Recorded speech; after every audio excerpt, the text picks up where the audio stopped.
Boa noite, Gustavo. Ô, professor, boa noite. Beleza? Minha câmera não está acionando. Ah, tá. Ela está estragada ou você não habilitou ela aí para ela funcionar? Não, eu estou tentando habilitar, ela não está habilitando. Eu vou sair e entrar de novo, então. Você está usando é pelo computador, né? Isso, pelo computador, isso mesmo. Não precisa sair, não. Você saiu ou não? Não, Não. Embaixo aí do lado esquerdo, onde você clica para poder fazer ela ficar aberta ou fechada, tem uma setinha, não tem? tem. Clica nela aí. Isso, cliquei. Agora vai Selecionar a câmera. em Video Settings. Ok. Video Settings. Aí vai aparecer um retângulo do lado direito, escrito câmera embaixo. Câmera, Achou? câmera.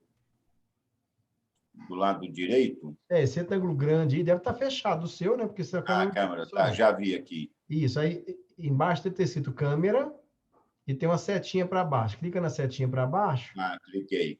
para você. Tem alguma câmera existente aí ou não?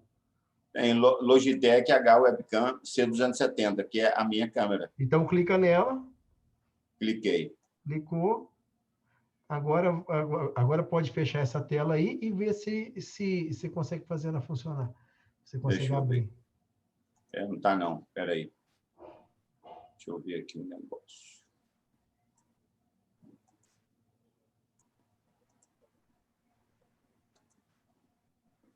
Eu vou sair e entrar de novo para ver. Espera aí. Não está acionando mesmo, não.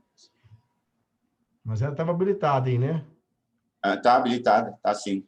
Eu vou Tá. sair e entrar de novo, tá? Com licença.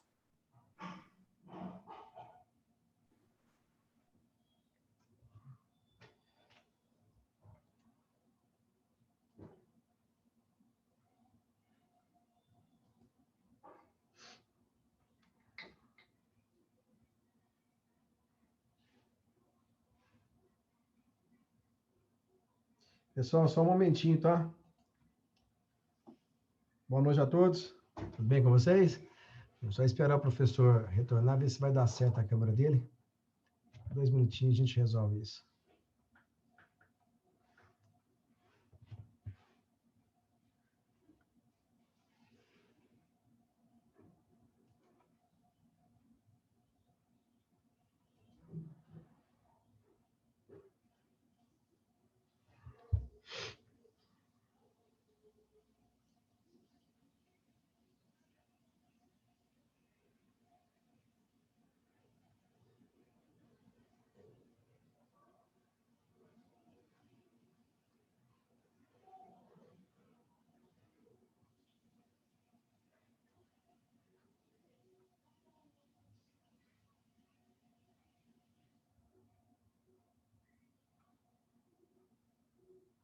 Tá sem áudio agora, tem que habilitar o áudio.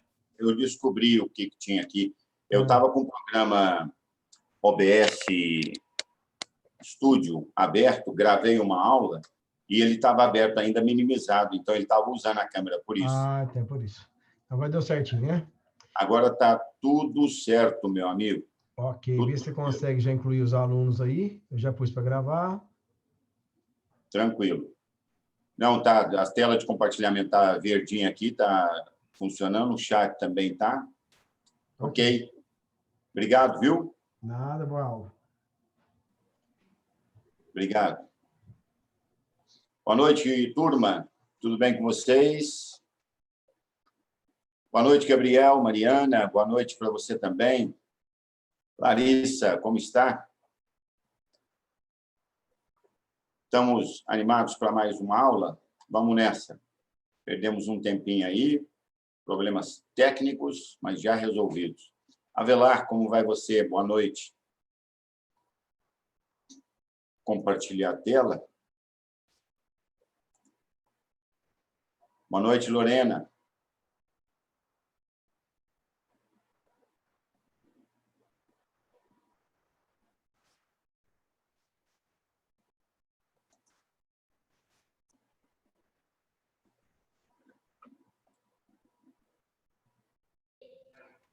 Por favor, só me dá um ok. Está compartilhando tudo direitinho?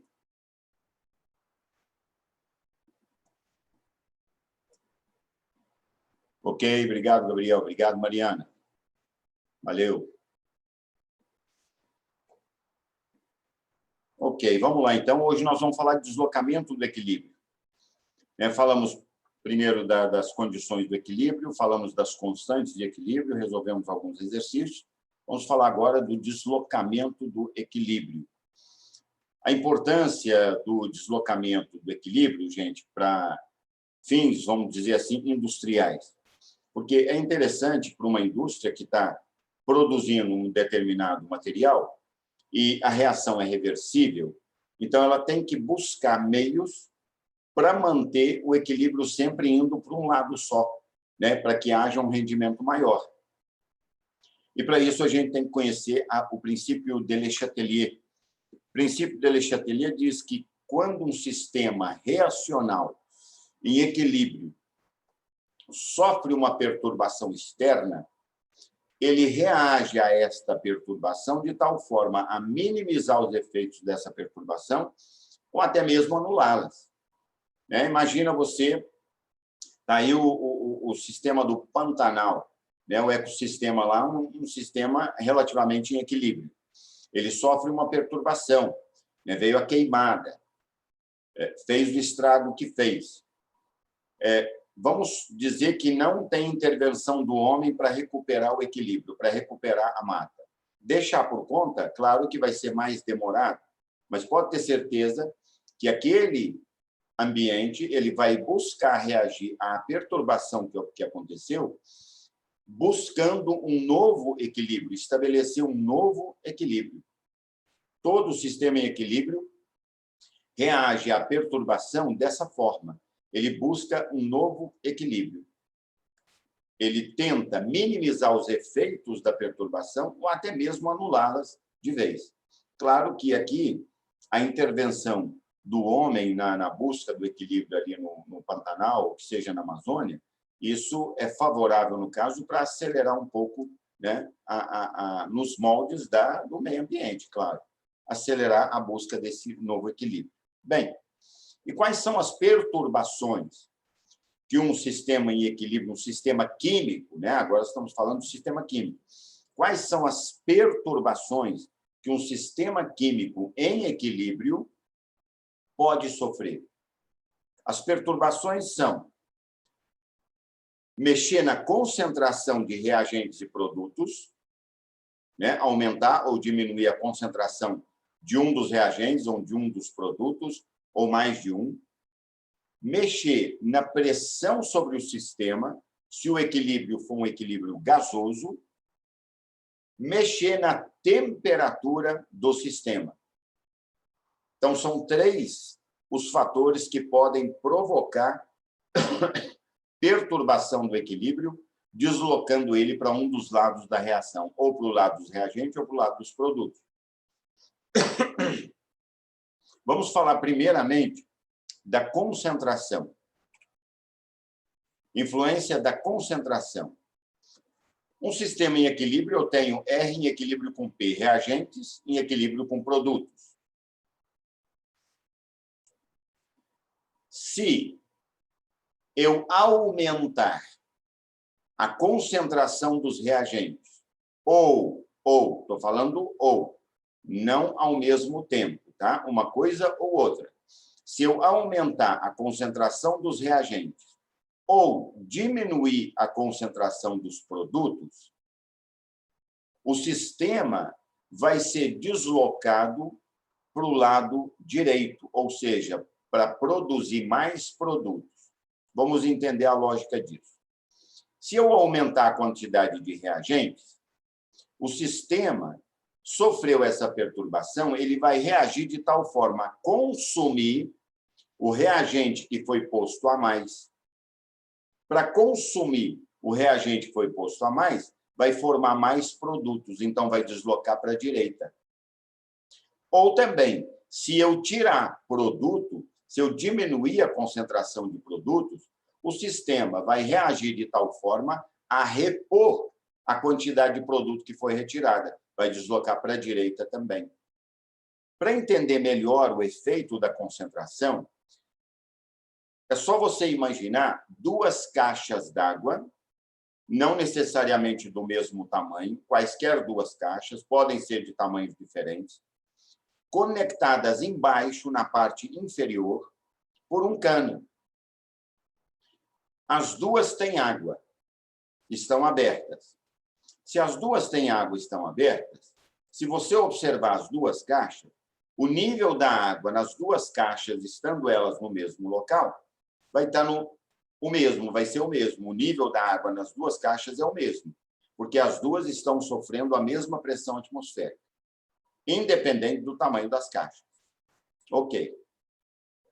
Vamos supor que eu venho na caixa da esquerda e coloco um balde d'água. Essa água que eu coloquei a mais nessa caixa, parte dela vai deslocar para a caixa da direita até nivelar de novo as duas caixas, o nível de água nas duas caixas. Se eu retirar água, retirar um balde d'água da caixa da esquerda, da caixa da direita, vai vir água da caixa da direita, da esquerda para a direita, para repor a água que eu tirei e buscar um novo equilíbrio, nivelar de novo. Então, acrescentar reagente ou tirar produto, o deslocamento sempre vai ser para o lado dos produtos, para a direita. Então, o deslocamento vai ser para a direita. Sempre, sempre que você aumentar a concentração dos reagentes ou diminuir a concentração dos produtos, o deslocamento vai ser para a direita. Agora, se fizermos o inverso, se eu aumentar a concentração dos produtos ou diminuir a concentração dos reagentes. Se eu aumentar a concentração dos produtos, o sistema que está em equilíbrio vai consumir o produto que foi posto a mais, levando o equilíbrio para a esquerda. E se eu retirar reagentes, o sistema vai vir para a direita para repor a quantidade de reagente que foi retirada e atingir, assim, um novo equilíbrio. Então, o deslocamento vai ser para a esquerda. Então, lembre-se, quando se trata de concentração, não precisa fazer análise nenhuma prévia. Você tem uma reação, está na sua frente. Se aumentar a concentração dos reagentes ou diminuir a concentração dos produtos, o deslocamento vai ser para a direita. Se aumentar a concentração dos reagentes ou diminuir a concentração, se aumentar a concentração dos produtos ou diminuir a concentração dos reagentes, o deslocamento vai ser para a esquerda. Vamos ver um exemplo aqui esclarecedor. Eu tenho aí reagentes e produtos. Exemplo, essa reaçãozinha aqui, ó, eu acho que vocês conhecem a reação conhecem o galinho do tempo. Galinho português também, alguns chamam de galinho português. Galinho do tempo é um ornamento. Muitas donas de casa têm, deixa na cozinha, em cima da geladeira, alguma coisa assim. E dona de casa observa sempre as cores que o galinho assume. Então, ela fala, quando o galo está azul, ela fala, o tempo está seco, não vai chover. Se o galinho está rosa, ela fala, vai chover. Por que, na verdade, essa indicação? Está aqui a reação. Essa substância aqui, o íon cobalto hexaidratado, com íons cloreto, o íon cobalto hexaidratado ele assume cor rosa. E o íon cobalto tetracloreto de cobalto, ele assume cor azul. Ok.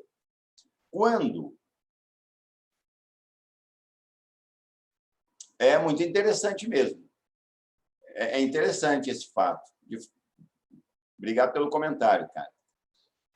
Quando a umidade do ar aumenta, significa que está aumentando a concentração de água. Aumentando a concentração de água, aqui, ó, produto, vai deslocar o equilíbrio para a esquerda.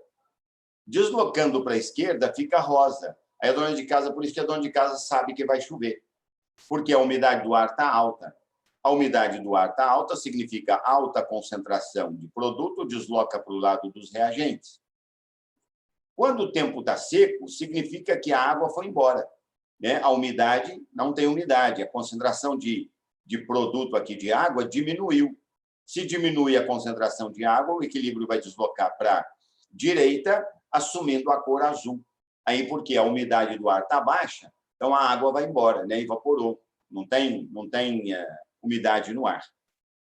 Assim também, se eu adicionar, por exemplo, se eu adicionar cloreto na solução, íons cloreto, eu vou deslocar o equilíbrio para o lado azul. Mas aqui o fator determinante é a umidade do ar. Aumentou a umidade do ar, aumentou a quantidade de água no ar, aumenta a concentração de água, vai deslocar o equilíbrio para o lado rosa, o galinho fica rosa. Diminuiu a umidade do ar, diminuiu a concentração de água. Aí o galinho vai assumir cor azul, deslocando o equilíbrio para a direita.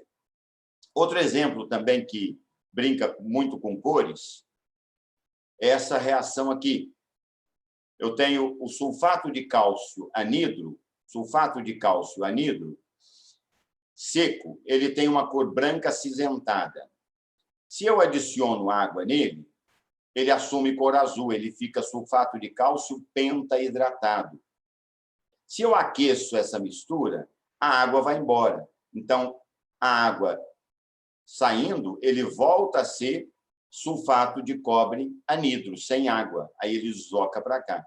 Então, aumenta a concentração de água, ele fica azul. Diminui a concentração de água, ele volta para a cor clara. Só 2 exemplos para você ter noção de como, né, a gente pode perceber esses fatos, equilíbrios químicos, no nosso cotidiano, no nosso dia a dia. São coisas que a gente percebe, às vezes vê, né, conhece e não sabe por quê. Então, essa mudança de cores tem a ver com a umidade do ambiente. Então, o primeiro fator é concentração. Vamos recapitular para fechar aqui. Aumentou a concentração de reagentes ou diminuiu a concentração de produtos, o deslocamento vai ser para a direita. Aumentou a concentração de produtos ou diminuiu a concentração de reagentes, o deslocamento vai ser para a esquerda. Isso sempre, não precisa fazer análise prévia nenhuma. Ok. Influência da pressão. A pressão desloca o equilíbrio, maior pressão, o aumento de pressão no sistema gasoso, desloca o equilíbrio no sentido de menor volume e, diminuindo a pressão, desloca o equilíbrio no sentido de maior volume. Aqui, você tem que fazer uma análise prévia antes de fazer o julgamento, para que lado que vai, esquerda ou direita. A análise prévia que você tem que estar atento é nesses números verdinhos que eu coloquei aqui, que são os coeficientes de balanceamento. Eles indicam o número de mol. Mas, tendo um sistema gasoso numa mesma temperatura, eu posso interpretar esses números como proporção volumétrica também. Eu tenho aqui um volume mais 3, são 4 volumes. Aqui eu tenho 2 volumes. Então, se eu aumentar a pressão sobre um sistema gasoso, aumentou a pressão, está comprimindo. Se eu estou comprimindo, aumentando a pressão, o volume vai ficar menor. Então, eu vou favorecer o lado de menor volume.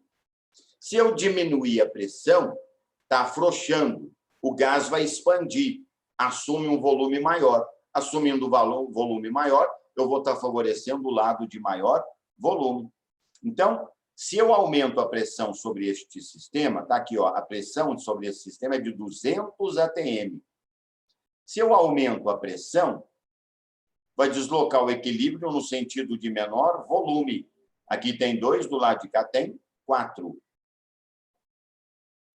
E se eu diminuir a pressão sobre esse sistema, eu vou deslocar o equilíbrio para o lado de maior volume, 3 mais 1, 4. Então, aqui, você tem que fazer a análise prévia para depois dizer se vai deslocar para a esquerda ou para a direita. Na concentração, não. É sempre a mesma coisa. Pôs mais reagente ou tirou produto, o deslocamento é sempre para a direita.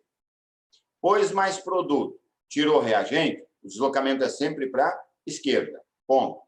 Agora, quando vai tratar de pressão, antes de responder, você faz a análise e vê qual lado que tem maior volume, qual lado que tem menor volume. Temos uma pergunta. Sim, isso mesmo. Perfeito, Karen. Se a Karen está comentando, se eu tiver os dois lados aqui com o mesmo número de mols, aí eu tenho volumes iguais de um lado e de outro, aí a pressão não vai surtir efeito sobre o equilíbrio. Ela não vai provocar deslocamento de equilíbrio para lado nenhum. Muito bem lembrado. Então, aumentando a pressão, desloca no sentido de menor volume. No caso desta reação, foi para a direita. Se eu diminuir a pressão, desloca no sentido de maior volume. No caso dessa reação, vai deslocar para a esquerda. Temos uma pergunta. Sim, sim, Zé Flávio. Essa interpretação é nas leis ponderais dos cálculos estequiométricos. Se Deus quiser, nós vamos pegar um tempinho aí e depois de terminar equilíbrios, nós vamos pegar cálculo estequiométrico, falar das leis ponderais. A lei de Gay-Lussac é a lei volumétrica. Ela fala que, para sistema gasoso, sob mesma temperatura, as proporções estequiométricas podem ser interpretadas como proporção volumétrica. Então, se você fala 1 mol mais 3 mols produzem 2 mols de amônio, você pode dizer 1 volume gasoso de nitrogênio mais 3 volumes gasosos de hidrogênio produzem 2 volumes de amônia. Então, você pode fazer a leitura em volume desses números quando necessário. Tá? Claro que a leitura principal é em número de mols. Tá? Não há de quê, obrigado eu. Então, concentração não precisa fazer análise nenhuma. Sempre que aumentar do lado do reagente, vai para o lado do produto. Sempre que diminuir produto, vai para o lado do produto também, ou seja, para a direita. Sempre que aumentar produto ou diminuir reagente, vai para a esquerda. Agora, quando for pressão, tem que fazer análise e observar. O lado que tiver maior volume é beneficiado com menor pressão. Menor pressão desloca para maior volume. O lado que tem menor volume é beneficiado pela maior pressão. E temos também o fator temperatura. Na temperatura também, você tem que tomar cuidado e tem que ter uma análise prévia antes de fazer o julgamento para que lado que vai. Ele diz que maior temperatura desloca o equilíbrio no sentido endotérmico. Menor temperatura desloca o equilíbrio no sentido exotérmico. Então, você tem que ter o ΔH da reação. Você tem que ter a entalpia da reação para poder fazer o julgamento. Então, para essa reação de formação da amônia, o sentido direto dela, ou seja, o sentido para a direita, né, é exotérmico, ela libera calor. Na temperatura de 500 graus Celsius, essa reação está ocorrendo, liberando 92,2 kJ. Se eu aumentar a temperatura, eu vou favorecer o lado sentido endotérmico. Se o sentido direto é exo, então o sentido endo é o sentido inverso. Então, vai deslocar para a esquerda, para essa reação, estou falando. E se diminuir a temperatura, aí eu vou favorecer o lado exotérmico, aí vai deslocar para a direita. Então, quando se fala em pressão e temperatura, tem que fazer uma análise prévia primeiro. Para pressão, tem que olhar qual lado que tem maior volume, qual lado que tem menor volume. Para temperatura, tem que olhar qual é o sentido endo, qual é o sentido exotérmico. O exercício tem que te dar condições para você saber disso. Você não tem obrigação de saber se a reação que foi dada para você no exercício é endo ou exotérmico. O exercício tem que te dar. E quando se fala em concentração, não. Aumentou o reagente, diminuiu o produto, vai para a direita. Aumentou o produto, diminuiu o reagente, vai para a esquerda. Então, se eu pegar essa reação aqui, ó, eu tenho uma indústria e essa minha indústria produz amônia, que a gente abastece outras indústrias como matéria-prima para fazer fertilizantes, insumos agrícolas e tal. Para eu produzir muita amônia, eu tenho que olhar aqui, ó, a temperatura, o ΔH, ela libera calor. Se ela libera calor, então é interessante para eu produzir mais amônia que eu faça essa reação acontecer em temperaturas mais baixa possível. Mais baixa possível, porque quanto mais eu diminuo a temperatura, mais ela desloca para o lado de produção de amônia. Outra coisa, sob alta pressão, porque se eu aumento a pressão sob essa reação, vai deslocar o equilíbrio para o lado de menor volume, que é o lado de produção da amônia. Então, a produção de amônia se faz em baixa temperatura e alta pressão, favorecendo a formação da amônia. E, claro, durante o processo, a amônia vai formando, vai sendo produzida, eu vou retirando essa amônia, eu vou recolhendo essa amônia. E, à medida que eu vou retirando, o equilíbrio vai deslocando. Quer dizer, quando eu falo retirar a amônia, eu estou diminuindo a concentração da amônia. O equilíbrio começa a vir para o lado dela, para o lado da amônia, para repor o que eu estou tirando. Então, essa reação, ela rende mais em baixa temperatura, alta pressão e recolhendo a amônia constantemente ou abastecendo a reação sempre com nitrogênio e hidrogênio, aumentando a concentração dos reagentes, trazendo o equilíbrio para o lado da amônia. Tá? E tem um quarto fator que o pessoal, muitas vezes, cai no conto vigário e se embanana com ele, que é o catalisador. O catalisador não desloca o equilíbrio para lado nenhum. O catalisador só faz o equilíbrio chegar mais rápido. Do mesmo jeito que ele acelera a reação no sentido direto, ele acaba acelerando ela no sentido inverso, porque a diminuição da energia de ativação acaba acontecendo para os dois lados, para a ida e para a volta. O equilíbrio chega mais rápido. Vamos ver isso aqui graficamente, como é que seria. Um gráfico concentração versus tempo. Eu tenho concentração dos reagentes máxima, concentração de produto zero. A reação começa, a concentração dos reagentes vai diminuindo, a de produto vai aumentando, até o equilíbrio ser atingido. Tá bom. Foi atingido no momento em que as concentrações tornaram-se constantes, né, paralelas ao eixo X. Tá bom. E se eu usar catalisador nessa reação? Vai continuar produzindo do mesmo jeito, só que o equilíbrio vai ser atingido mais rapidamente. Então, está aqui, ó, tá vendo? O equilíbrio foi atingido num tempo t menor que o tempo anterior, num tempo t1 menor que t.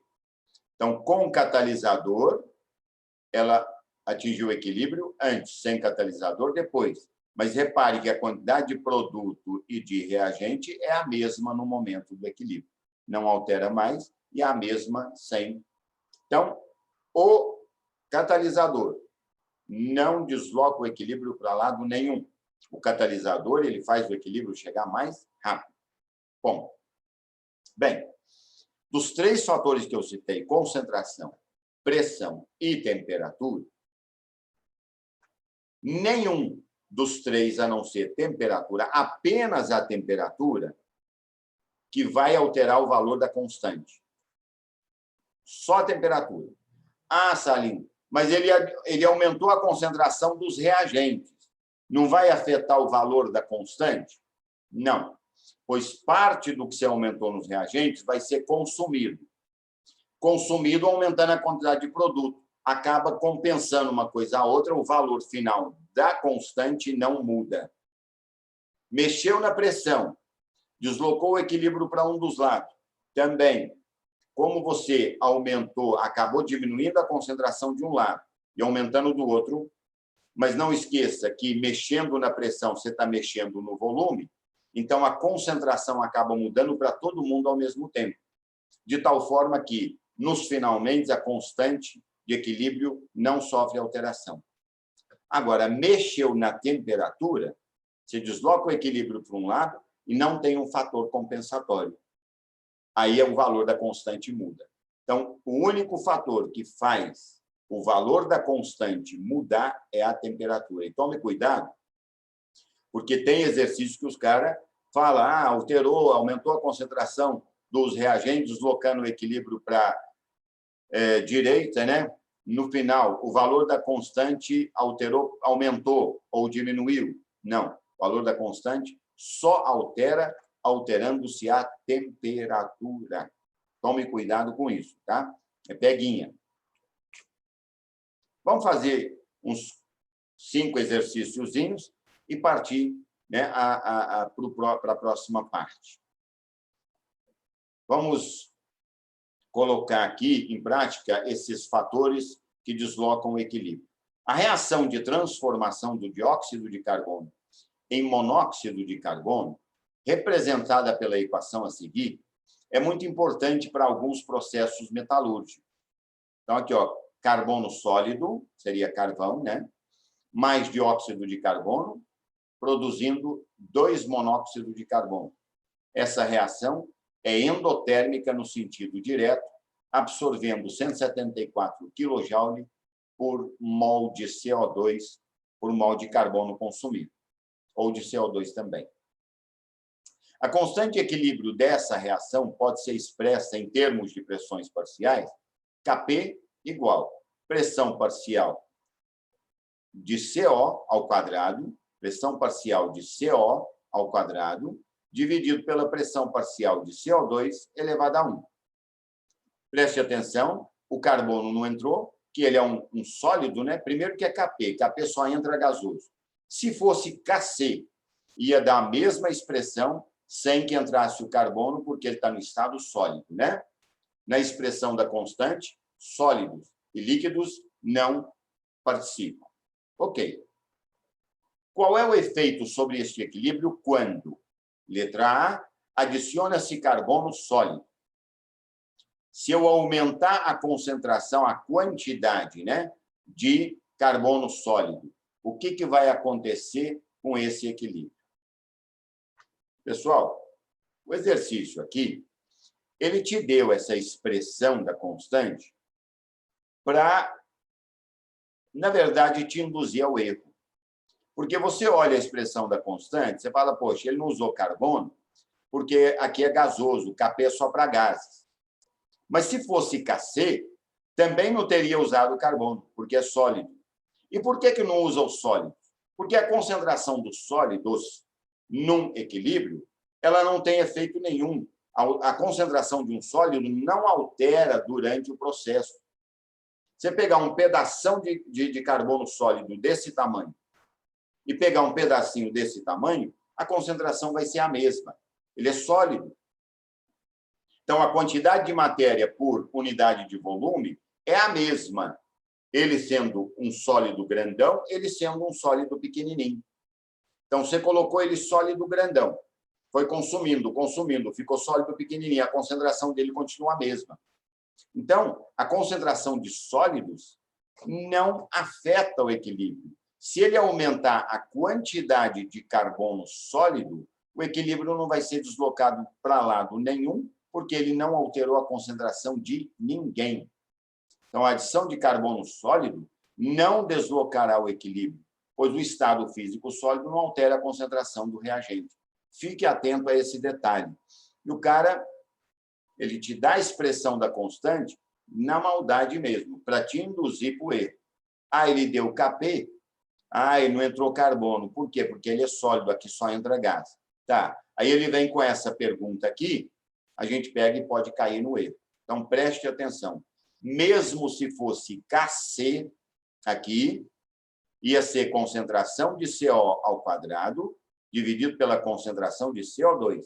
Carbono sólido não entra. Porque sólidos e líquidos puros não têm sua concentração alterada durante o processo evolutivo de uma reação. Letra B. Quando aumenta-se a temperatura, beleza?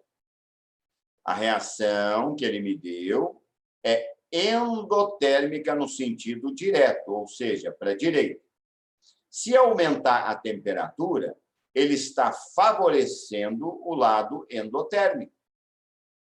Se ela absorve calor para correr para o lado direito, Você está dando calor para ela, você está aumentando a temperatura, você está favorecendo o lado para onde ela absorve calor.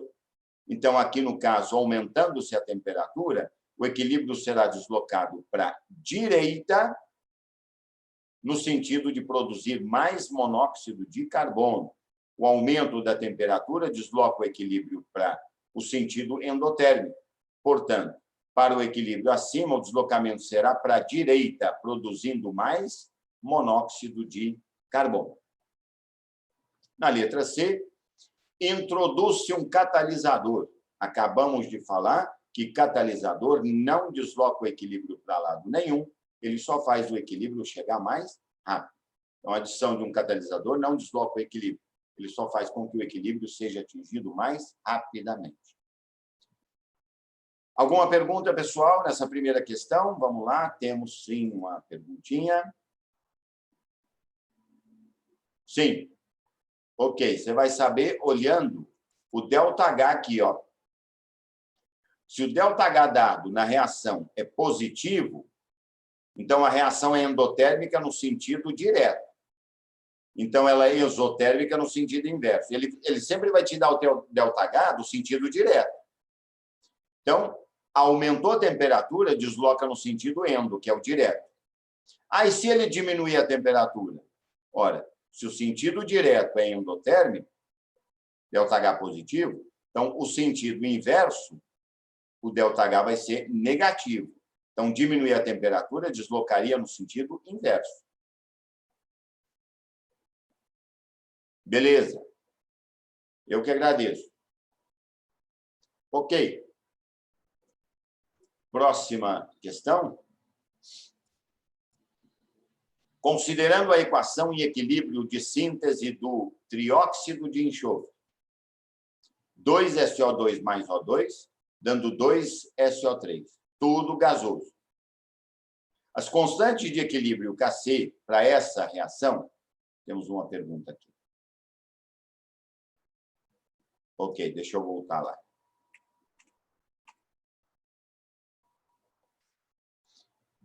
Se o carbono não fosse sólido, para que lado iria?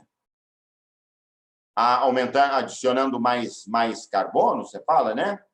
Adicionando mais carbono. Vamos supor que aqui o carbono é aquoso, sei lá, ou gasoso, tá? Vamos supor que não é sólido. Ou gasoso ou aquoso tem que ser. Líquido e sólido não pode ser. Aí ele aumentou, colocou mais carbono, adicionou mais reagente, aí vai deslocar para o lado do produto, aí ela iria para a direita. Se o carbono não fosse sólido, tá? Se aqui fosse uma substância, né, carbono aquoso ou gasoso, carbono gaseificado, adicionando mais carbono, adicionando mais reagente, desloca no sentido produto, né, para a direita. Sempre adicionou do lado dos reagentes, vai para a direita. Adicionou do lado dos produtos, vai para a esquerda. Tirou do produto, vai para a direita. Tirou dos reagentes, vai para a esquerda. Se quiser, para facilitar melhor a memorização disso, ó, sempre o equilíbrio desloca no sentido contrário do acréscimo e para o mesmo sentido da retirada. Ou seja, se eu adicionar reagente, vai para o sentido contrário, então vai para produto. Se eu adicionar produto, vai para o sentido contrário, reagente.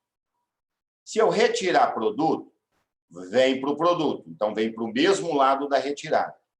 Se eu retirar reagente, vem para o mesmo lado da retirada, vem para o reagente. É só você colocar na cabeça que aqui são duas caixas d'água conectadas por um cano. Se você põe mais água nessa caixa da esquerda, vai correr água para a caixa da direita. Se você colocar mais água na caixa da direita, vai correr água para o lado da caixa esquerda. Se retirar água da caixa da esquerda, vai vir água da direita para a esquerda para repor o que você tirou. Se você retirar água da caixa da direita, vai vir água da caixa da esquerda para a direita para repor a água que você tirou. assim eu acho que também pode ajudar um pouco mais. Só para concentração.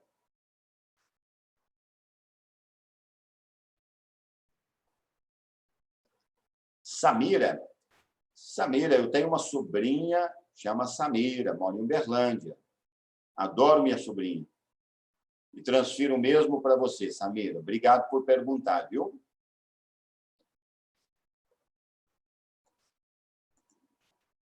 Tá aí, então.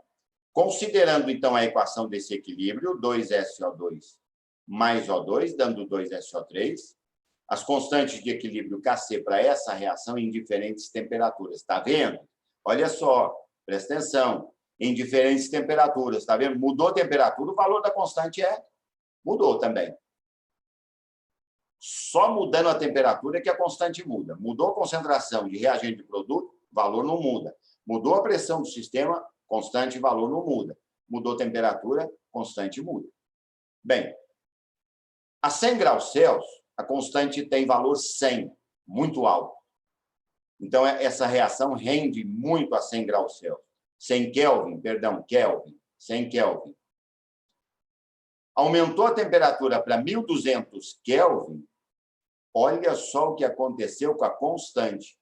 A constante caiu para 2. Prejudicou a reação. Vamos ver o que ele quer saber. Com base nessa equação e os fatores que podem afetar o seu equilíbrio, assinale o que for correto. 1. Para melhorar o rendimento dessa reação, quando fala, gente, melhorar rendimento, quer dizer sempre, qualquer que seja a reação, é deslocar para o sentido dos produtos, é olhar sempre produto do sentido direto. Melhorar rendimento. Salim, e se o produto for uma substância indesejável? Não importa. Ele está querendo melhorar o rendimento da reação, sem levar em consideração se a substância produzida é tóxica, é mortífera, é benéfica, não interessa. SO3 é poluente, né? Chuva ácida, com a umidade do ar. Mas ele quer melhorar o rendimento, ele quer saber como é que eu posso melhorar o rendimento dessa reação. De repente, o cara está produzindo SO3 numa indústria para misturar com água e virar ácido sulfúrico. Produção é uma das etapas de produção de ácido sulfúrico industrial. Beleza. Então, não olhe o tipo de substância que está sendo produzida. Simplesmente entenda. Para melhorar o rendimento, significa produzir mais produto. Levar para o lado direito a reação. Para melhorar o rendimento dessa reação, pode-se diminuir a concentração de SO2 ou de O2. Olha aqui. Ele está falando de concentração. Concentração, a gente lembra das caixas d'água, né? Então, está aqui, ó, ao lado de cá. Se eu tirar SO2 ou tirar O2, o equilíbrio vai vir para cá. Vai vir para a esquerda. Não vai melhorar o rendimento. Não vai produzir mais SO3. Vai diminuir a produção de SO3. Entenderam? Então, eu estou tirando a água dessa caixa da esquerda. Aí vai vir da direita para a esquerda para repor o que eu tirei. Para melhorar o rendimento, eu não posso tirar SO2 e O2. Eu tenho que aumentar a concentração de SO2 ou de O2 para produzir mais SO3. Então, item 1 é falso. Item 2. Para que essa reação atinja o equilíbrio mais rapidamente, pode-se aumentar a concentração de SO2 e O2. Pessoal, se eu aumentar a concentração de SO2 e O2, eu vou deslocar o equilíbrio para a direita. Eu não vou aumentar a velocidade, eu não vou produzir mais. Para aumentar, para que o equilíbrio seja atingido mais rapidamente, a única coisa que pode fazer isso é o catalisador. Então, falso o item 2. 4. Para melhorar o rendimento, de novo, quer dizer, para produzir mais SO3. Para melhorar o rendimento dessa reação, pode-se aumentar o volume do recipiente em que a reação ocorre e, dessa forma, diminuir a pressão. Se diminuir a pressão, está aqui o sistema, diminuiu a pressão, o volume aumentou, que é o que ele quer, aumentar o volume. Se aumenta o volume, eu estou favorecendo o lado que tem maior volume. 2 mais 1, 3. Aqui tem 2. O maior volume é o lado esquerdo. Então, se eu aumentar o volume, eu vou deslocar o equilíbrio para o lado esquerdo. Eu não vou melhorar o rendimento da reação, produzir mais SO3. Aumento de volume ou diminuição de pressão vai deslocar o equilíbrio aqui para a esquerda. Tem 2 mais 1, são 3 volumes. Maior volume está do lado esquerdo. Falso o item 4. Vamos com calma. Paradinha para você. Analise os 3 itens até agora, o que foi dito, e faz a sua pergunta, por favor. Sim, repetindo agora. Até parece que eu li seus pensamentos, né, cara? Olha só. A 2. Para que essa reação atinja o equilíbrio mais rapidamente, pode-se aumentar a concentração de SO2 e O2. Olha, se ele tivesse me falado para melhorar o rendimento da reação, pode-se aumentar a concentração de SO2 e O2? Tudo bem. Aumentando a concentração de SO2 e O2, vai deslocar o equilíbrio para o lado direito, produzindo mais SO3. Joia. Mas não é isso que ele quer. Ele quer atingir o equilíbrio mais rápido. Para atingir o equilíbrio mais rápido, só uma coisa faz o equilíbrio chegar mais rápido do que normalmente ele chegaria. Não é a concentração, não é a pressão, nem a temperatura. É o catalisador. Ó, catalisador. Aumenta a velocidade da reação, diminuindo a energia de ativação, tanto de ida quanto de volta. Ele não altera o ΔH da reação e ele não desloca o equilíbrio para lado nenhum, ele só faz o equilíbrio chegar mais rápido. Então, não tem outro fator para o equilíbrio chegar mais rápido que não seja o uso de um catalisador. Bom, espero ter sido esclarecedor agora.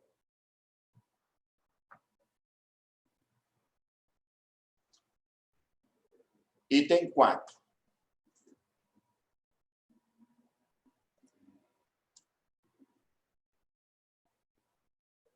Não há de quê, Karen. Tudo bem. Outra pergunta aqui. O senhor havia falado que a concentração de sólidos não muda, certo? Certo. Se em uma reação o produto for somente um sólido e aumentar-se a concentração de um dos reagentes, perfeito. Teoricamente, a reação deslocaria para o lado dos produtos. Perfeito. Sua análise está corretíssima até aqui. Nesse caso, a concentração do sólido, mesmo que a reação tenha deslocado em direção a ele, não se altera? Não se altera. A concentração dele não se altera. A quantidade é que altera.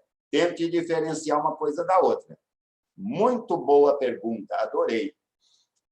Concentração é a proporção de quantidade por uma unidade de volume. Então, o produto a mais que for produzido, ele vai aumentar a quantidade. Aumentou a quantidade. Mas a proporção de quantidade por volume vai ser sempre a mesma para aquele sólido. Percebeu, então? Você está dizendo, vamos supor que aqui SO3 é sólido. Se eu aumentar a concentração de SO2 ou de O2, vai deslocar o equilíbrio para o lado dos produtos, vai aumentar a quantidade de sólido produzida, mas a concentração desse sólido vai ser sempre a mesma. Ficou claro agora? Então, aumenta a quantidade e não a concentração. Ótima pergunta. Valeu, Laura. Obrigado. Item 4. Então, para melhorar o rendimento, Agora, é para produzir mais SO3, né? Dessa reação, pode-se aumentar o volume por diminuição de pressão. Verdade, diminuindo, então, a pressão, o volume aumenta, favorecendo o lado que tem maior volume. No caso aqui é o lado dos reagentes. Então, não vai melhorar o rendimento, não vai deslocar o equilíbrio para o lado do SO3, vai deslocar para o lado dos reagentes. Errou no item 4. Item 8.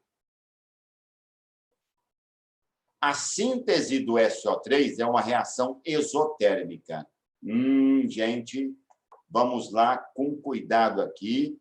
Esse tipo de afirmativa, esse tipo de exercício, os caras adoram para tentar dar nó na cabeça do estudante que está resolvendo a prova. Vamos lá. Está vendo aqui? Eu coloquei embaixo a expressão da constante de equilíbrio para essa reação. Concentração de SO3 ao quadrado, dividido pela concentração de SO2 ao quadrado, vezes concentração de O2 elevado a 1. Está aqui.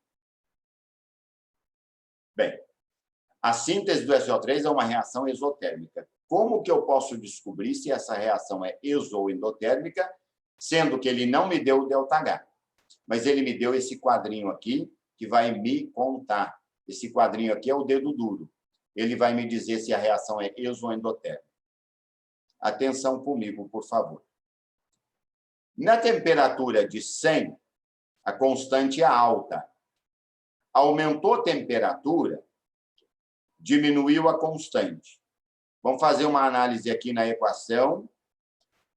Para diminuir a constante, significa que o que tem que acontecer com essas concentrações? Tem que aumentar o denominador, não é? E diminuir o numerador. Então, aumenta a concentração de SO2 e O2 e diminui a concentração de SO3. Matematicamente falando. Consegue enxergar isso? Eu estou analisando o quadro. Aumentou a temperatura, diminuiu constante. Se diminuiu a constante, é porque, quando ele aumentou a temperatura, o que aconteceu para diminuir a constante? Aumentou a concentração de SO2 e O2, que são reagentes, e diminuiu a concentração de SO3, que é produto. Ok? Isso, em termos energéticos, como eu posso traduzir? Aqui vai. Se aumentou a temperatura, diminuiu a constante, significa, então, que aumentou a concentração de SO2 e O2, reagentes, e diminuiu a concentração de SO3. Então, o aumento da temperatura deslocou o equilíbrio para a esquerda. E o aumento de temperatura não desloca o equilíbrio no sentido endo. Se para a esquerda é endo, então para a direita é exo. A síntese do SO3 é uma reação isotérmica. Verdade o que ele afirma. Eu explico tintim por tintim de novo se alguém disser que não entendeu. De boa. Vamos de novo. Olha só. Ele me deu esse quadrinho. E eu quero usar esse quadrinho para determinar se a reação é endo ou exotérmica. Só um detalhe, quando eu falo que eu quero determinar se a reação é endo ou exotérmica, automaticamente estamos falando do sentido direto dela, que é para a direita. Ok. Ele está afirmando, a síntese do SO3 é uma reação exotérmica, ou seja, essa reação é exotérmica no sentido direto. O ΔH dela aqui é menor que zero. Vamos ver se ele está dizendo verdade. Ao aumentar a temperatura aqui, ó, de 100 para 1.200, o que aconteceu com a constante? Diminuiu. Bom demais. Vamos na expressão da constante. Se diminuiu a constante, quando ele aumentou a temperatura, o que aconteceu com essas concentrações? Para esse número diminuir, o denominador tem que ter aumentado e o numerador tem que ter diminuído.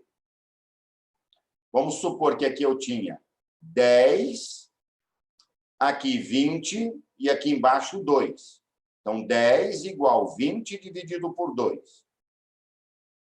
Aí, esse 10 caiu para 5. Se caiu para 5, é porque aqui embaixo ficou um número maior e aqui em cima ficou um número menor. De tal forma, dividir para dar 4. Para dar 5, eu falei, né? 5. Então, aumenta o denominador, diminui o numerador, matematicamente estou falando, usando termos matemáticos, para diminuir a razão. A razão é minha constante. O meu denominador é a concentração de reagentes e o meu numerador é a concentração de produto na reação dada. Então, diminuir a concentração por aumento de temperatura significa aumentar a concentração dos reagentes e diminuir a concentração do produto. Agora, vamos repetir isso aqui. Aumentar a concentração dos reagentes, diminuir a concentração do produto. Significa que, aumentando a temperatura, o equilíbrio deslocou para a esquerda.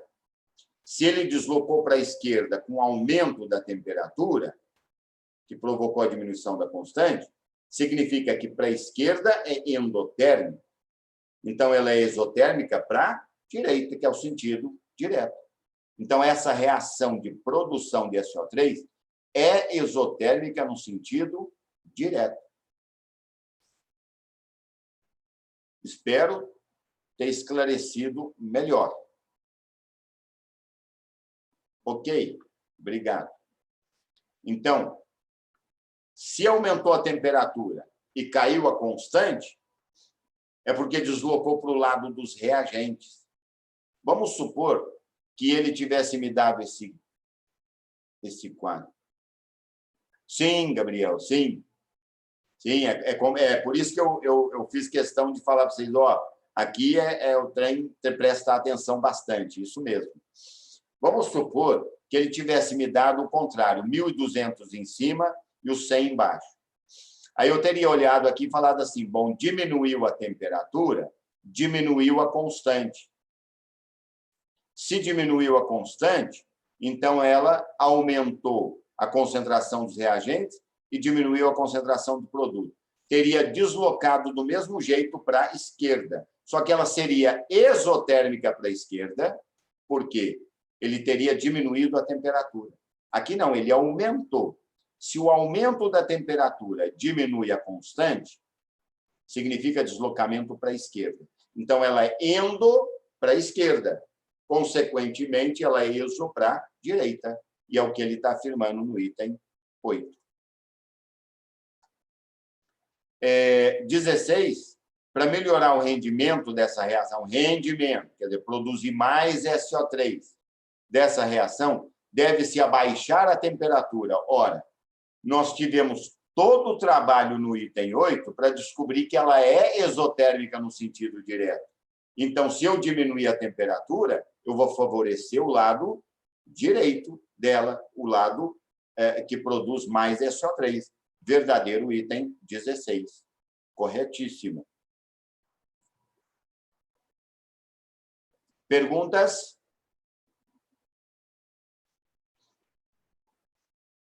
Seguindo para a próxima.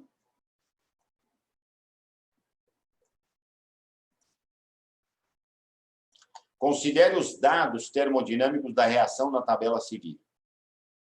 Monóxido de carbono com dióxido de nitrogênio dá dióxido de carbono com monóxido de nitrogênio. Aí ele me dá o ΔH de formação, a entalpia de formação do monóxido de carbono, dióxido de nitrogênio, dióxido de carbono, monóxido de nitrogênio. Com base nesses dados, considere as seguintes afirmações sobre o deslocamento do equilíbrio químico dessa reação. O aumento da temperatura desloca no sentido dos produtos. Bom, eu não tenho condição de responder essa primeira, porque eu não tenho o ΔH da reação. E não tenho uma tabelinha mudando temperatura, alterando constante, para eu fazer uma análise como eu fiz no exercício, no item 8 do exercício anterior. Mas eu tenho as entalpias de formação da reação, das substâncias na reação. que eu faço? Calculo o ΔH primeiro dessa reação. Então, está aqui. A reação está aqui. Entalpia do monóxido de carbono, menos 110,5. Entalpia do dióxido de nitrogênio, mais 33,2. Entalpia do dióxido de carbono, menos 393,5. E do NO, mais 90,3. Resolve tudo aqui. Aqui o coeficiente é 1 desce, 1 também, 1 também, 1 também. Vamos resolver aqui tudo, virar um número, né? Vai subtrair, conservando o sinal do maior, menos 77,3. Isso aqui é a entalpia do reagente. Vamos para o outro lado. Também multiplicando por 1, né? Eu vou subtrair aqui, conservar o sinal do maior, vai dar menos 303,2. Então, eu tenho aqui ó, a entalpia total dos reagentes, entalpia total dos produtos. Como isso é entalpia de formação, a gente usa HP menos HR. Menos 303,2, que é o HP, menos da equação, menos 77,3, que é a entalpia dos reagentes. Aqui vai ficar mais, subtrai, conservando o sinal do maior, menos 225,9 kJ por mol. Beleza. Então, essa reação ela é exotérmica, olha aqui o ΔH negativo, ela é exotérmica no sentido direto. Agora, podemos voltar para o item 1.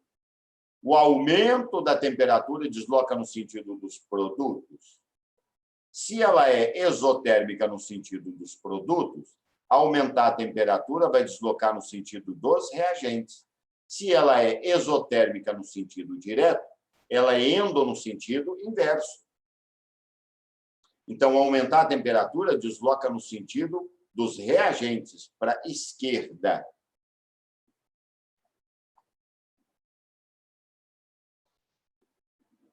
Tudo bem, Bia? Beleza?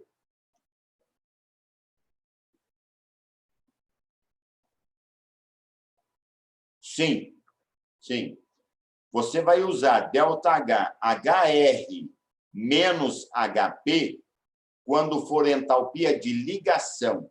O exercício te dá entalpias de ligação, aí você não usa os sinais, não vai ter sinal, aliás, né? E se tiver, você não usa sinal, você vai usar só o número, fazer tudo aqui. Vamos supor que aqui fosse 77,3 e aqui 303,2. Aí eu ia fazer, se fosse entalpia de ligação, 77,3 menos 303,2.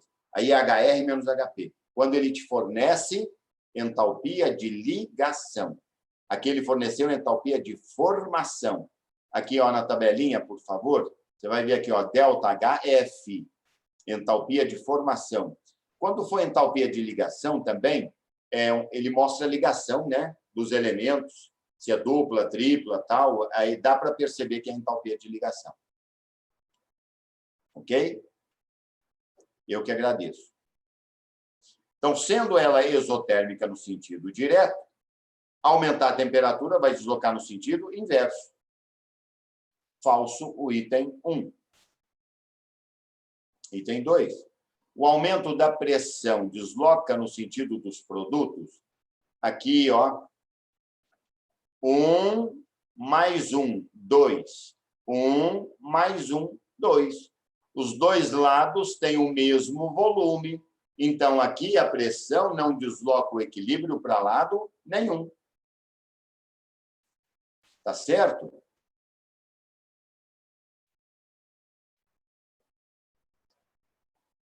Aqui um exemplo que a Karen me questionou, foi a Karen.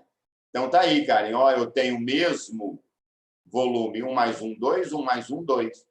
Aumento de pressão, diminuição de pressão, não desloca para lado nenhum. Ele está falando que desloca no sentido do produto. Falso. 3. A adição de CO2 desloca no sentido dos reagentes. Olha aqui. CO2 não está no produto? Então, se eu colocar mais CO2 aqui, vai para o sentido dos reagentes. Não é verdade? Então, aqui você tem a caixa d'água, colocou mais água aqui, vai correr água para o lado de lá. Verdadeiro, item 3. Então, apenas 3 é verdadeiro, letra C. Alguma pergunta, turma, aqui nesse exercício?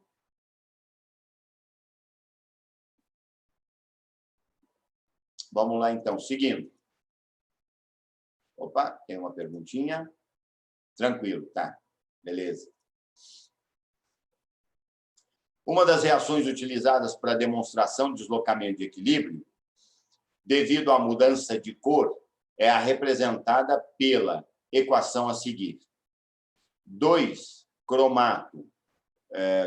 íons cromato mais 2H+, dá dicromato mais água, sendo que cromato, CrO4 2- desse lado de aqui, possui cor amarela e o dicromato possui cor laranja. Está aqui. Então, coloquei a cor amarela e laranja para a gente não ficar lendo toda hora isso aqui. Então, o lado de cá é amarelo, o lado de cá é laranja. Sobre esse equilíbrio, foram feitas as seguintes afirmações. Licença.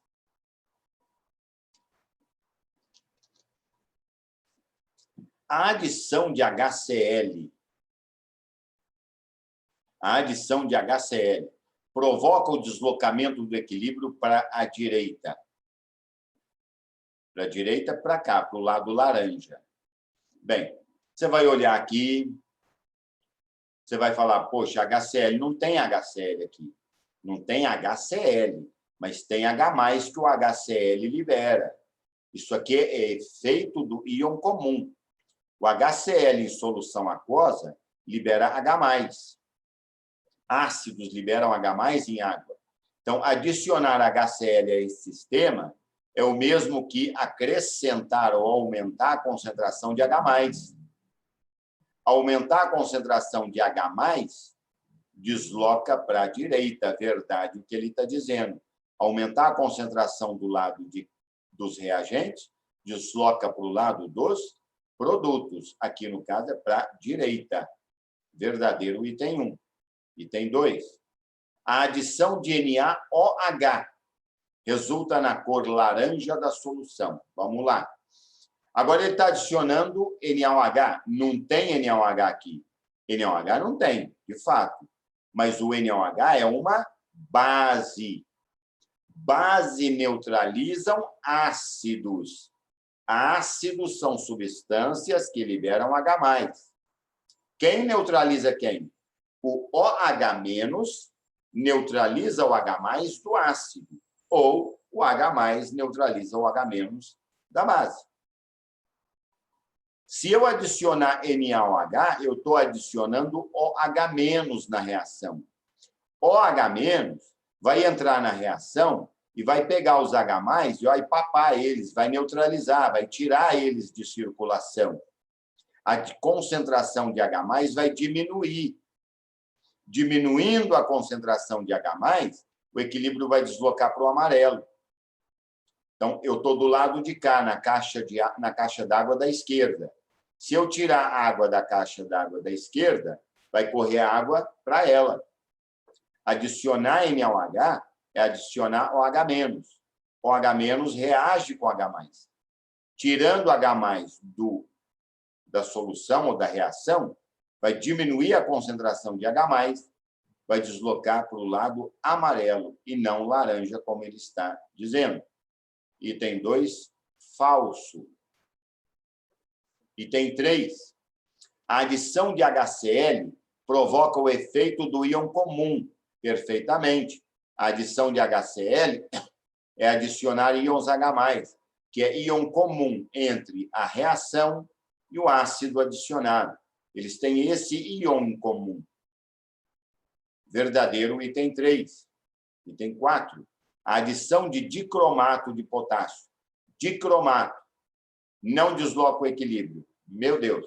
Ele está adicionando dicromato. Isso aqui não é dicromato? Cadê? Aqui, ó, Cr2O7, ele não chamou de dicromato? Se eu adicionar dicromato, eu vou estar aumentando a concentração do laranja. Aí vai deslocar para o lado do amarelo. Ele está falando que não desloca o equilíbrio. Desloca sim. Falso o item 4. Então, eu tenho 1 e 3 verdadeiros. Letra C.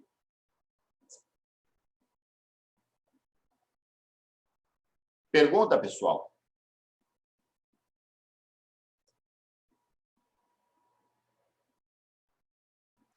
Seguindo.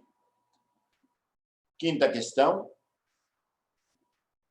Amônia gasosa NH3 foi obtida em um recipiente a 25 graus Celsius, onde se adicionou 1 mol de N2 e 3 mols de H2. Considerando a reação e a condição de equilíbrio do sistema, assinale o que for correto. 1. A reação é representada pela equação N2 mais 3H2, dando 2NH3. Ele está produzindo amônia, então a amônia está no produto. E usou como reagente N2H2, está aqui. Faz o balanceamento, dá 1 para 3 para 2. Esta é a reação verdade. Item 2. A constante de equilíbrio pode ser expressa como Kc igual NH3 ao cubo dividido por N2 ao quadrado vezes H2 elevado a 1. NH3 ao quadrado dividido por N2 elevado a 1 vezes concentração de H2 elevado a 3. Está tudo errado os expoentes aqui, ó. Falso, item 2. Item 4. Se no equilíbrio a concentração de NH3 foi igual à concentração de N2, foi igual à concentração de H2, foi igual a 2, então Kc é 0,25. Bem, precisamos escrever a expressão da constante. Essa expressão da constante está correta, né? NH3 ao quadrado, H2 ao cubo e N2 elevado a 1, certinho. Só substituir 2 aqui, porque ele está falando que todo mundo tem concentração 2 no equilíbrio. Vai ficar 2 ao quadrado dividido por 2 ao cubo, vezes 2 elevado a 1. Vai ficar 4 dividido por, aqui vai dar 2 vezes 2, 4 vezes 2, 8, vezes 2, 16. 4 dividido por 16 é 1/4, 0,25. Verdade o que ele fala no item 4. Item 8. A retirada de gás amônia do sistema desloca o equilíbrio para a esquerda. Está aqui a reação. Eu vou tirar NH4, a retirada de gás amônia. Se eu tirar amônia, o equilíbrio vai vir para cá para repor o que eu tirei. Ele está dizendo que vai deslocar para a esquerda. Sentido contrário, que tem que deslocar mesmo. Falso, o item 8. Tirar amônia, eu vou deslocar o equilíbrio no sentido direita, para repor a amônia que eu tirei. Item 16. A formação de 0,1 mol de amônia indica que, em condições de estequiometria, reagiu 0,3 mol de N2. 0,1 mol de amônia. 0,3 de N2. Aqui não é 1 para 2? Para 0,1, ó, 2 para 1. Então, o que eu falar aqui, para o N2 vai ser a metade. Então, se aqui ele está falando 0,1, aqui vai ser a metade, vai ser 0,05. Vamos ver aqui, ó. 0,1 mol consome quanto de N2? 1 mol de N2 consumido produz 2 mols de NH3.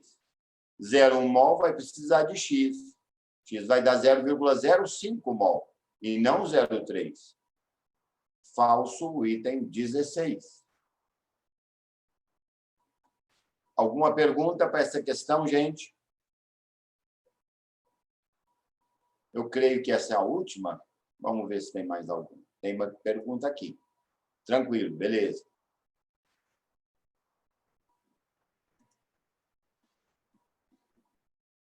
Valeu. Vamos ver aqui. Tem mais uma. O gráfico ao lado representa alterações na concentração das espécies N2H2 e NH3 que estão em equilíbrio no instante T0, sob pressão e temperaturas constantes. Analise o gráfico e responda. Está aqui o gráfico, gente. Ó, Você aprendeu a olhar um gráfico. Você está vendo que as linhas aqui estão paralelas?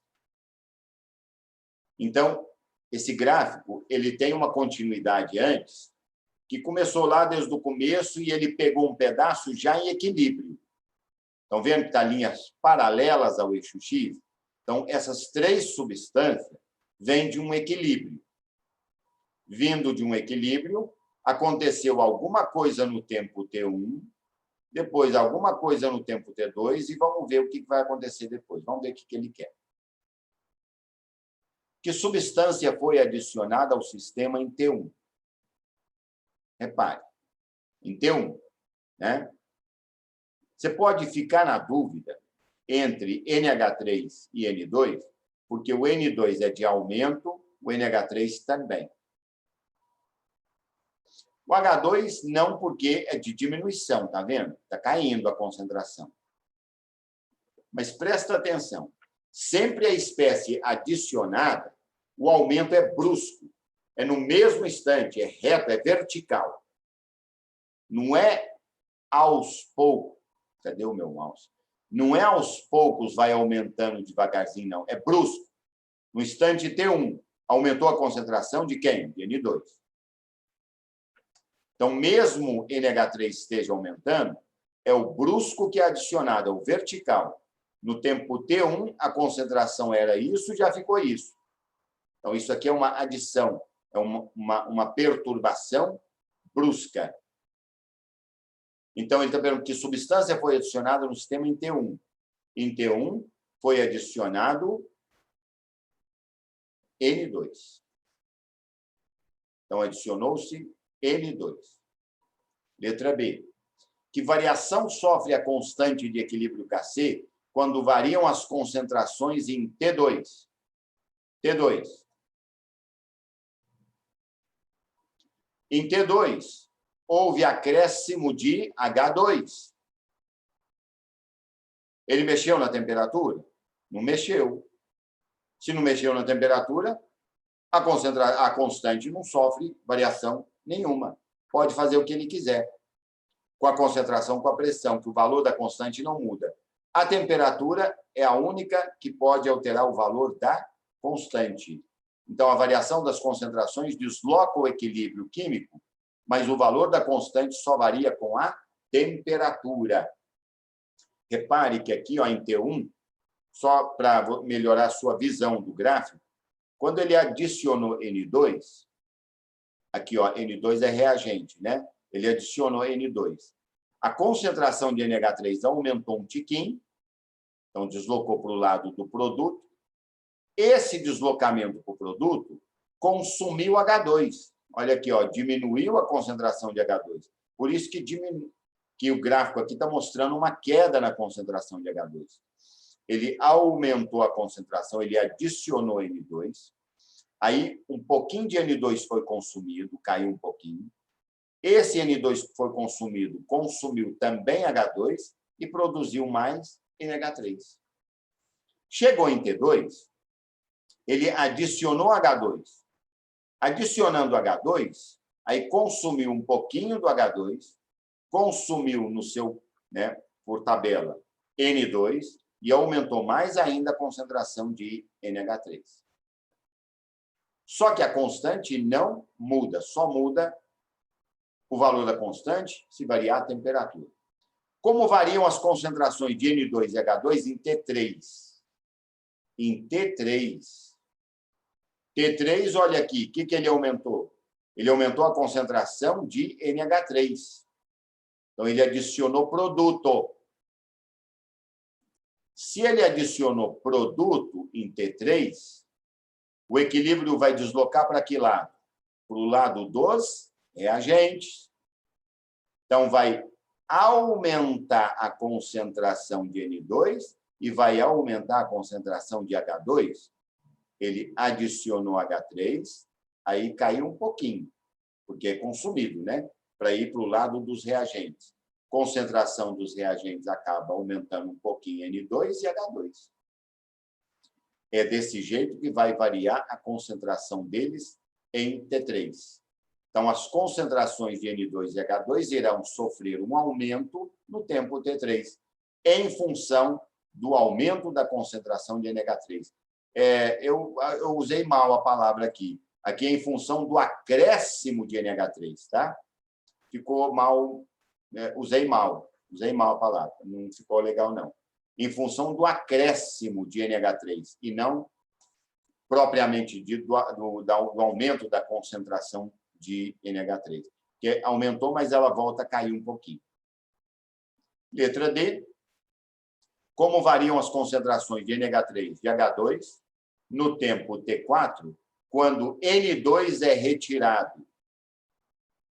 No tempo T4, quando ele retirar, foi queda, né? Quando ele retirar N2. Se ele retirar N2, o equilíbrio vai ser deslocado de tal forma para repor o N2 retirado. Por isso que, olha aqui, volta a subir um tiquinho. Então, vindo para cá, vai diminuir a concentração de NH3 e vai aumentar a concentração de H2. A retirada de N2, retirou N2, o equilíbrio vai deslocar para a esquerda, aumentando a concentração de H2 e diminuindo a concentração de NH3. Então, vai aumentar a concentração, diminuir a concentração de NH3 e aumentar a concentração de H2. Então, a concentração de NH3 irá diminuir e a concentração de H2 irá aumentar. Perguntas? Estou à disposição, turma. Esse foi o último exercício mesmo. Alguma pergunta? Vamos lá, temos uma pergunta sim. A letra D, sim.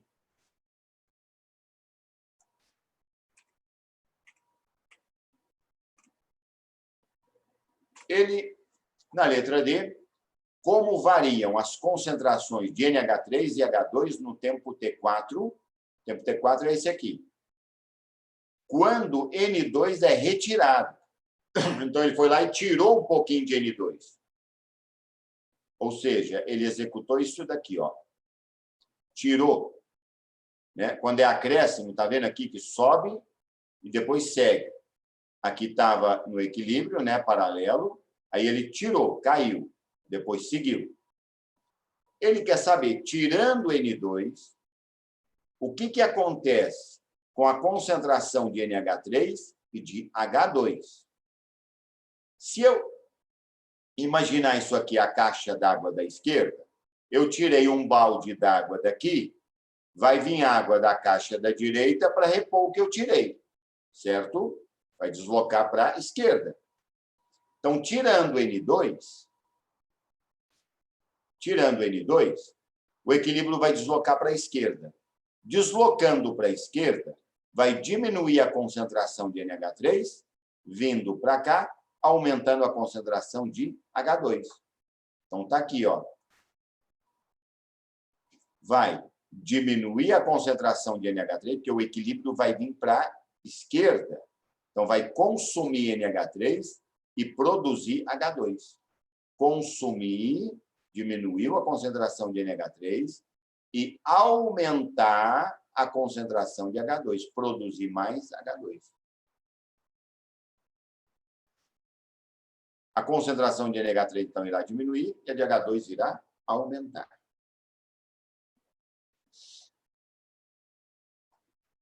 Mais perguntas, pessoal? Fique à vontade.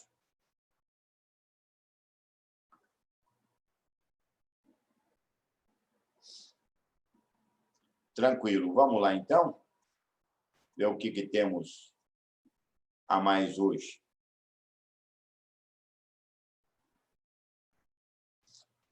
Agora nós vamos entrar na segunda parte de equilíbrios químicos, que trata de equilíbrios iônicos e lei da diluição de Ostwald.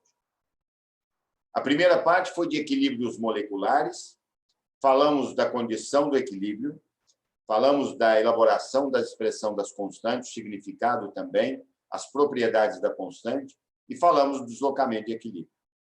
Tudo o que falamos até agora vale também para equilíbrios iônicos. Então, tudo está valendo para equilíbrio iônico. Nós temos algumas particularidades nos equilíbrios iônicos, por isso que eles têm uma tratativa separada. Então, tudo o que falou até agora está valendo para equilíbrio iônico, mais do que vamos falar especificamente deles. E, claro, para se falar em equilíbrio iônico, tem que ter íons, né? Eu não posso falar em equilíbrio iônico, não tem íons na solução.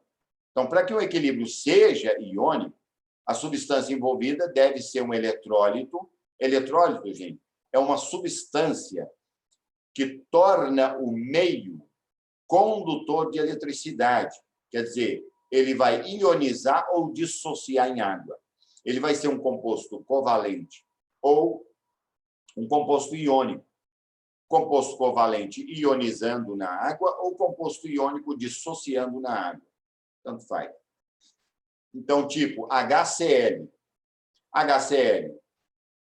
A água pura não conduz eletricidade. Eu adiciono HCl, ela passa a conduzir eletricidade pela presença dos íons que o HCl forneceu ao ionizar na água. Então, o HCl é um eletrólito. Eletrólito, tá? Substância que torna o meio condutor de eletricidade, ou substância que abastece o meio com íons, ou por dissociação, composto iônico, ou por ionização, composto molecular, covalente. Constante de ionização. Para falar de constante de equilíbrio, gente, eu tenho que ter reação de ida e de volta. E o equilíbrio é atingido quando a reação de ida, a velocidade da reação de ida, se iguala com a velocidade da reação de volta. Aí eu posso falar de constante de equilíbrio. A constante de ionização é uma constante de equilíbrio iônico. Então, tem que ter reação de ida e volta. Quando o eletrólito é forte, a ionização ou dissociação é 100%. Aí o sistema não entra em equilíbrio. Por que 100%? Aqui, ó, um exemplo. HCl, ele ioniza 100%, é um ácido muito forte, uma solução, principalmente se estiver diluído. Ora, se todo HCl virou H mais Cl menos, não tem reagente formado. Se não tem reagente, não tem a setinha de volta. Não tem equilíbrio. Se não tem equilíbrio, não tem constante. Eu vou chamar de Ka, constante de ionização do ácido. Produto sobre reagente. H mais vezes Cl menos dividido por HCl. Mas nós falamos que a ionização é 100%. Então, a concentração de HCl é zero. Não faz sentido. Não faz sentido falar de constante de ionização de um eletrólito forte, que tem ionização 100%. Por quê? Todo o eletrólito ioniza, então tudo virou produto. Aí eu não vou ter reagente. Não tendo reagente, a concentração de reagente é zero. Isso é uma indeterminação matemática. Não tem como fazer. Isso aqui é para um ácido. Se pegar uma base, mesma coisa. O NaOH é uma base forte, fortíssima. Grau de ionização 100%, mesma coisa. Eu não vou ter reagente, concentração de reagente zero, uma indeterminação. Então, quando falar em constante de ionização, bote na sua cabeça uma coisa. Estamos falando sempre de eletrólitos fracos, e ainda para ficar mais fácil para nós aqui no ensino médio, vai trabalhar com eletrólitos monopróticos, quer dizer, ácidos que ionizam apenas um hidrogênio e bases que ionizam apenas uma hidroxila, monobase e monoácido. A gente generaliza falando monoprótico. Então, para falar em constante de ionização para um ácido ou para uma base, eu tenho que ter eletrólitos fracos. ou seja, com grau de ionização menor ou igual a 5%. Sim, Bia, vamos ver. Então, é o mesmo que dizer que o rendimento é 100%. Pode sim. Aqui teve um rendimento de 100%, todo o ácido ionizou. Perfeito. Essa reação teve um rendimento de 100%, ou seja, todo o material foi ionizado. Essa reação da base também. Pode entender dessa forma, sem problema nenhum. Obrigado, Bia. Sempre participando também, perguntando, isso é bom. Então, para que o equilíbrio iônico possa ser estudado, tem que ser eletrólito fraco, porque se for eletrólito forte, ele vai para um lado, não volta, pronto. Não tem como calcular constante, não tem reação de ida e volta, só tem de ida. Para ter equilíbrio, tem que ter ida e volta. Para ter ida e volta, o eletrólito tem que ser fraco, com grau de ionização abaixo de 5%. Então, está aqui. HCN é um ácido fraco. Ácido fraco ioniza parte dele, menos de 5%, e a maior parte fica em forma molecular. Aí, o denominador aqui, quando eu escrever a expressão da constante para esse equilíbrio, é diferente de zero. Matematicamente está valendo. Não é mais uma indeterminação, como acontece com eletrólitos fortes. Uma base fraca com NH4OH, hidróxido de amônio, também grau de dissociação iônica aqui é menor que 5%. Então, menos de 5% virou íon. A maior parte está do lado de cá, juntinho, não separou, não.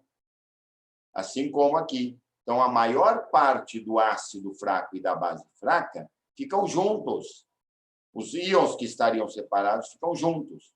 Uma pequeníssima parte que ionizou, separou para o outro lado.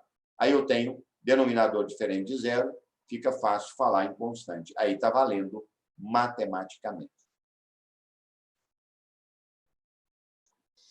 Observação importante.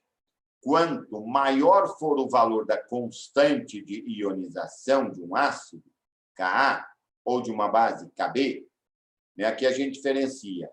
Você pode generalizar e escrever só Ki, se quiser. Constante de ionização, tanto para ácido quanto para base. Se quiser diferenciar, quando for um ácido, você escreve Ka. Quando for base, você escreve Kb.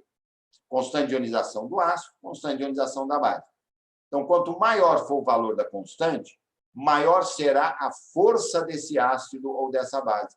Quer dizer, mais ionizado ele vai estar. Vamos entender melhor aqui olhando a equação. Quanto maior for o Ka, significa que maior é a concentração de íons, menor é a concentração de moléculas. Maior concentração de íons significa que o equilíbrio está deslocado mais para o lado dos íons. Então, mais forte é o eletrólito. Quanto maior for a constante de ionização, mais forte é o eletrólito. Base ou ácido, tanto faz.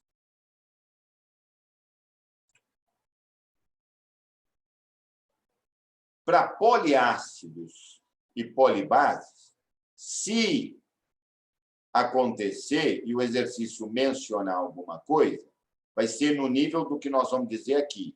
Dificilmente, é muito raro, ele pedir para você calcular a constante de equilíbrio de um diácido, um triácido, um tetrácido, ou de base, tribase, tetrabase. Muito difícil. O que você precisa saber de equilíbrio iônico para poliácidos e polibases, quer dizer, ácidos que ionizam mais de um hidrogênio, ácidos e bases que dissociam mais de uma hidroxila, é só o que vai ser dito aqui para você, tá? É importante você saber que a primeira ionização de um poliácido, ácido que tem mais de um hidrogênio ionizado, a primeira ionização é a mais forte delas, ou seja, que apresenta maior constante de ionização. As demais ficam muito pequenas. Então, a primeira ionização do ácido fosfórico tem maior constante. A segunda ficou menor. Olha aqui, de 10 a menos 3 para 10 a menos 8, gente, diminuiu 100 mil vezes. De 10 a menos 8 para 10 a menos 13, diminuiu mais 100 mil vezes. Então, a primeira ionização do ácido fosfórico, ela é a que conta. As outras são desprezíveis, passam a ser desprezíveis, comparando com a primeira. Pegar uma base, tipo hidróxido de cálcio. A primeira ionização é a que tem maior constante. A outra ficou 10 vezes menor, a segunda ionização dele. Então, ele libera a primeira hidroxila, a constante de ionização é 10 a menos 2. Liberou a segunda hidroxila, a constante para esse segundo equilíbrio é 10 a menos 3, 10 vezes menor. Então, é só isso que você tem que saber, tá? Se você for questionado quanto à questão de poliácidos ou polibases, eles vão só te questionar nesse sentido. Qual das etapas tem maior constante, qual das etapas tem menor constante. Se eu somar essas etapas, vamos lembrar uma coisinha aqui, ó. Se eu somar essas etapas, a constante da reação resultante é o produto dessas constantes, não pode esquecer disso.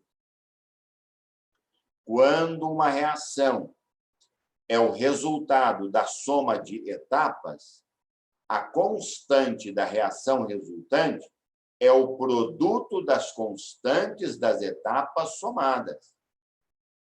Se eu somar essa primeira com a segunda com a terceira, vai cortar H2PO4 com H2PO4, HPO4 2- com HPO4 2-, vai descer H3PO4, dando 3H+, mais PO4 3-. Qual o valor da constante dessa etapa resultante? É o produto de 7,5 vezes 10 a menos 3, vezes 6,2 vezes 10 a menos 8, vezes 5 vezes 10 a menos 13. É nesse nível que vão te cobrar alguma coisa. Fora disso, não te cobram nada. Se cobrar alguma coisa a nível de constante, para calcular a constante, o equilíbrio que foi atingido, a concentração, não sei o quê, aí vai ser monoácido ou monobase fraco com grau de ionização abaixo de 5%. Aqui também, se eu somar essas duas etapas, vai cortar CaOH+ com CaOH+, desce CaOH2, dando Ca2+, mais 2OH-. Quanto vale a constante da reação resultante? 4 vezes 10 a menos 2, que multiplica 3,7 vezes 10 a menos 3. Fique atento a esse tipo de detalhe.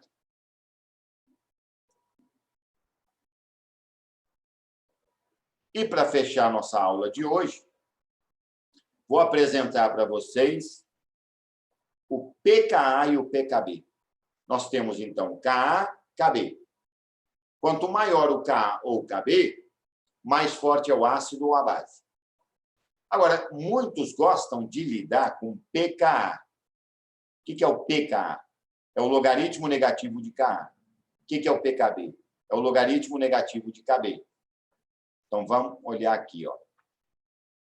Se o Ka é 7,46 vezes 10 a menos 3, o logaritmo negativo de 7,3 vezes 10 a menos 3 é 2,13. Se o Ka é 6,2 vezes 10 a menos 8, se aplica o logaritmo negativo nesse número, dá 7,21. Se o Ka é 4,8 vezes 10 a menos 13, logaritmo negativo desse número dá 12,3. Para que isso? É gosto. O cara não gosta de lidar com números muito pequenos, aí ele aplica menos log para ficar número grande. É só para isso. E, claro, para infernizar a nossa vida aqui, né? Então, se é isso que eles querem, é isso que eles vão ter. Nós não temos medo disso. Então, presta atenção aqui comigo. Esse Ka aqui é o maior. Então, esse Ka representa um ácido forte. um ácido mais forte. Esse K é menor. Então, esse ácido aqui é um pouco mais fraco. Esse K é menor ainda, esse ácido é mais fraco. Então, a força desses ácidos aumenta do terceiro para o segundo para o primeiro. Então, o primeiro é o mais forte, de baixo para cima. Como a gente aplica logaritmo negativo nesses números para cá, acaba invertendo a ordem de acidez. Se a acidez aqui aumenta do menor para o maior, aqui, então, a acidez vai aumentar do maior para o menor.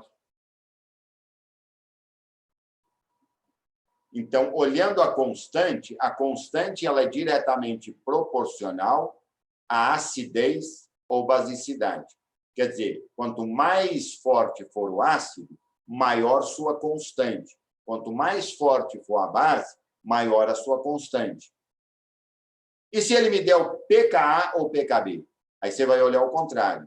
Menor pKa ou menor pKb, que é para ácido mais forte ou base mais forte. Porque aplicando logaritmo negativo, inverte a ordem de grandeza. Certinho, pessoal? Semana que vem, nós temos exemplos específicos para esse quadro aqui, exercícios. Nós vamos falar e eu vou comentar com mais detalhes. Se você tem alguma pergunta, pode fazê-la agora, que eu estou também à disposição. Essa pá de pKa costuma cair com muita frequência? Não. Ela só cai nesse sentido de cobrança, para você definir acidez, grau de acidez e basicidade. Tá? Não costuma cobrar muito, não. Está no programa, estou mostrando para vocês e vou dar 2 exemplos, um de Ka e um de pKa e pKb na próxima semana. Ok?